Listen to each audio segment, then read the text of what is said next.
Good morning and welcome to the University of Westlands. My name is Marcia Mayhew and I'm the coordinator of the Bachelor of Social Science degree. This morning I'd like to tell you about the structure of the university and about some of the requirements of the degree that you're about to enter. The Bachelor of Social Science is in one faculty within the university. That is the faculty where I work, known as Arts and Social Sciences. Here on this campus we also have the faculties of Architecture, Law and Science and Technology, among others. It's important to know something about the structure of the faculty because as you go through your course you may need to call on members of the staff to help you. At the top of the faculty we have a dean, and below the dean we have 3 divisions. Each division has a divisional head and your degree is located in the Division of Social Sciences. Within each of the divisions there are the departments and each of these offers the different degrees. For instance, 2 of the departments which offer the major subjects for your award are Sociology and Psychology.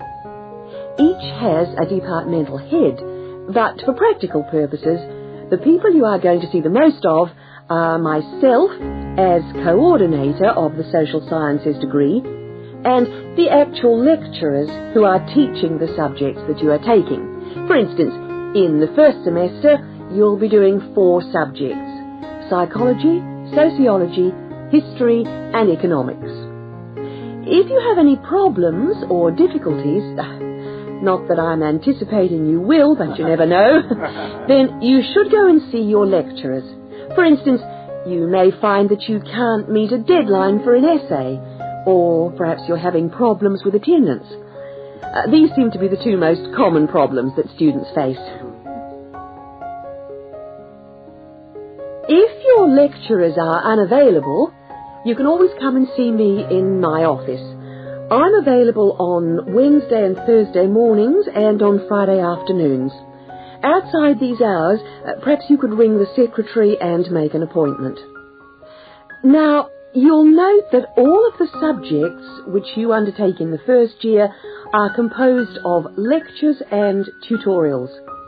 A lecture is about an hour long and a tutorial usually runs for about 2 hours.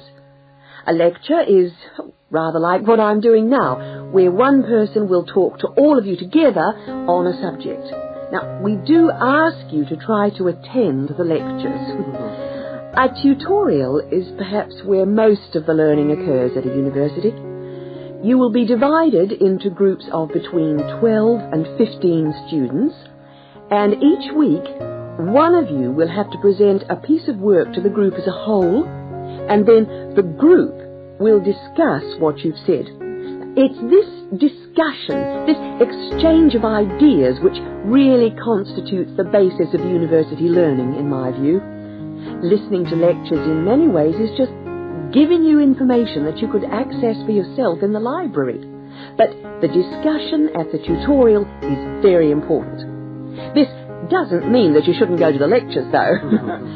Other factors to be particularly concerned about are the structure of essays and delivery of written material. And in particular, I would like to mention the question of plagiarism. Plagiarism is taking other people's work without acknowledging it. That is, without saying where it comes from. Now, of course, all essays are based on research done by other people, but you must remember to attribute the work to the original writer. And while it's a good idea to work with other people, don't hand in work which is exactly the same as your friend's work because we will notice. If you don't acknowledge the source of your information, then you run the risk of failing the subject, or in very serious cases, you might be denied entry to the university. Last but not least, stay in touch with us. If things are getting you down, don't go and hide. Come and talk to us about it. That's what we're here for. Right. Thank you very much for coming along today.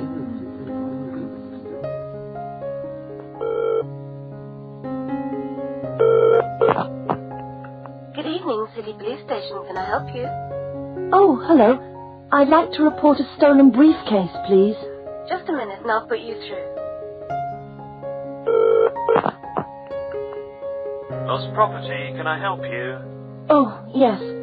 I've had my briefcase stolen. Okay, I'll take some details. Tell me what it looks like, first of all. Well, it's a soft leather one, you know, not a heavy box type like a man's. And how does it close? It's got buckles at the front, 2 of them. They're gold-plated ones. Fine. Was it locked? No, I'm afraid not. Never mind. Any distinguishing features? Pardon? Any marks or badges on it that make it stand out? Only the brand name. And where's that? It's on the back, at the bottom in the left-hand corner. It's saggy. Oh, and there's a scratch. It's quite bad, but small, directly above the brand name. I did it recently, putting it on my bike. I've got that. So, what did you have inside the briefcase? Well, all my papers from college. It's so frustrating, but thank goodness for computers. I haven't lost them completely. Yes, you're lucky. I had my wallet in my pocket, so I didn't lose that. But there were also my pens, which I got for my birthday, and a novel I was planning to read on the train. Right. Where exactly did you lose the briefcase? Well, I couldn't believe it. I was standing on the platform. It was right next to me. You were holding it? I just put it down on the floor, but I could almost feel it beside me. I was watching for my train because sometimes it comes early, and then next time I looked, my briefcase wasn't there. And what time was this? It must have been about 5:20. No, a bit later. I'd say 5:30 because it was just getting crowded and the train normally comes at about 25 to 6. Right. If you'll just give me some personal details. Yes. What name is it? I'm Mary Prescott. Can you spell that? Yes, it's Prescott.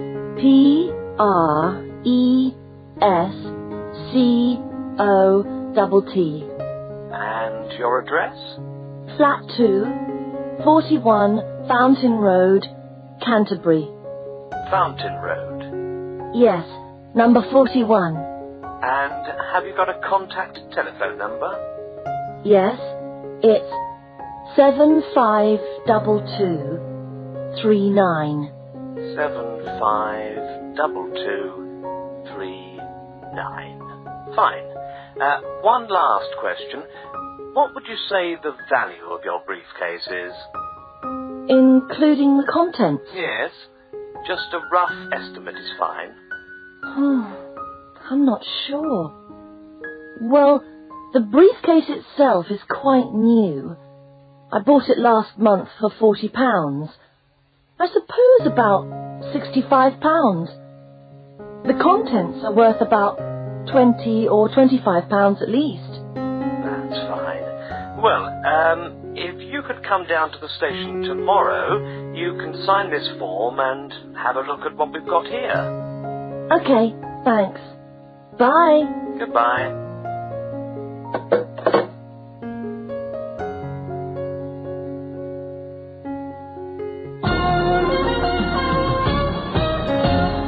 This is the 6 o'clock news for Tuesday the 25th of November. And first the headlines. The Prime Minister has promised to help the drought-stricken farmers in the northern part of the country who haven't seen rain for nearly 2 years. And in Sydney, a group of school children are successfully rescued from a plane which landed in the sea shortly after takeoff. Transport workers are on strike in Melbourne over a pay claim, and the strike looks set to spread to other states. And on a fashionable note, there's to be a new look for the staff of Qantas, Australia's national airline. The Prime Minister has pledged today that he will make $250 million available to help the drought-stricken farmers who have not seen rain for years get through the next 5 years.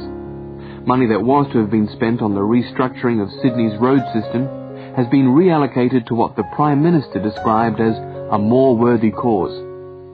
Farmers are to receive financial assistance to help see them through the worst drought in over 50 years. Many farmers feel that while the money is welcome, it has come too late to save them and their farms from financial ruin, and are angry that the government did not act sooner. A group of school children who were travelling in a privately chartered aeroplane from Sydney to Queensland to take part in a musical concert found themselves swimming for the shore when their aeroplane had to land in the sea just 3 minutes after taking off from Sydney Airport. The pilot managed to bring the aircraft and its 50 passengers down safely in the calm waters of Botany Bay, where boats and pleasure craft were able to come to the rescue of the boys. The fact that it was a weekend meant that there were hundreds of boats in the bay enjoying the good weather, and this undoubtedly helped the rescue operation.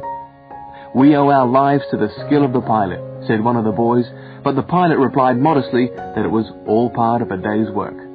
However, all their musical instruments were lost, and they never got to play at the concert. Hello. Can I come in? Oh, yes, come in. How can I help you? I was looking for the economics office. I've been all over the arts faculty building looking for it, but I could only find the School of Accounting and Economic History. Is this the right place? Yes, this is the School of Economics. Oh, good. I'm a new student, and I was wondering if someone could give me some information. Well, I might be able to help. I lecture on that program. What do you need to know? Oh, quite a few things, actually. Firstly, how many lectures a week do I have to attend? Well, the Economics 1 course is a double unit, so there are 2 lectures a week and 1 tutorial. Oh. The lectures are scheduled for Tuesday and Thursday. What time? Let me see.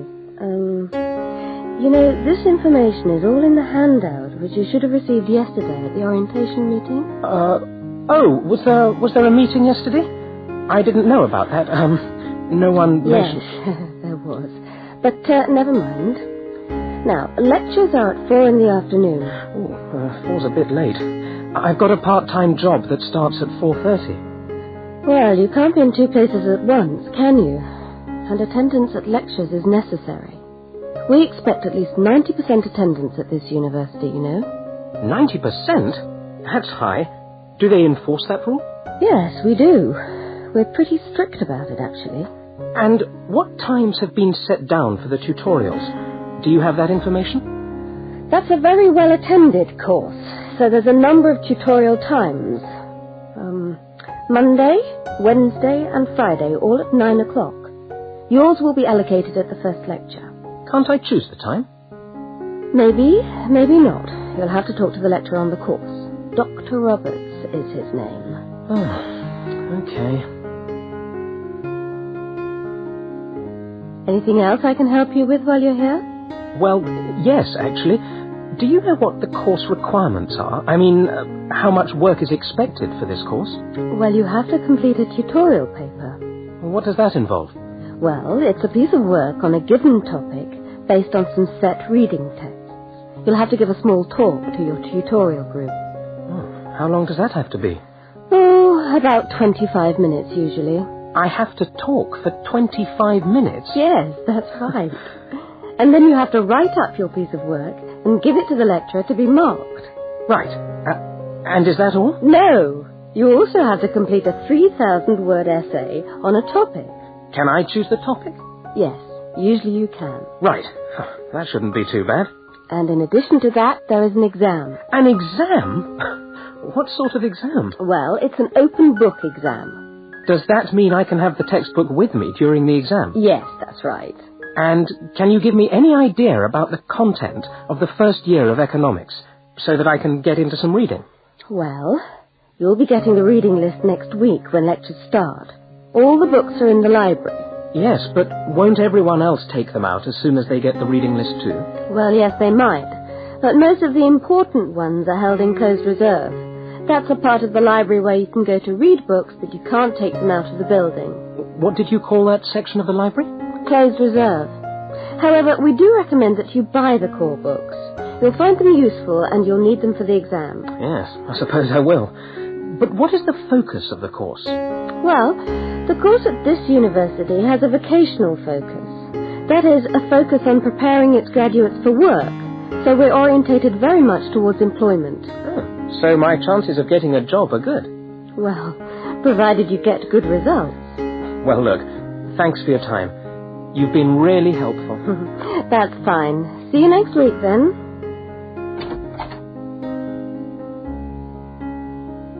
That is the end of section 3.